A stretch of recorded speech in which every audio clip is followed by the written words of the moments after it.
Hey everyone, and welcome back to another video. And in this video, I'm going to show you how to connect WooCommerce with GoHighLevel.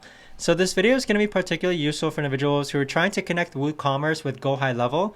How do you actually connect both the softwares together? Either way, this video is going to be short, sweet, and simple, guys. There's not going to be a lot of steps involved.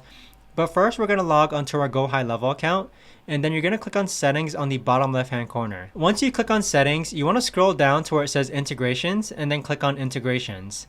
Now that we're on the Integrations tab, you want to scroll down to where it says WooCommerce right over here. So as you can see, there's a bunch of different softwares and programs that you can connect with GoHighLevel.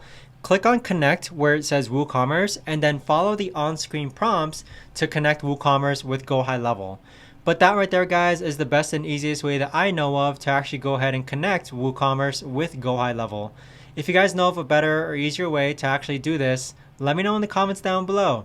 I would love to know. Thanks so much for watching, everyone, and I'll see you guys all in the next video.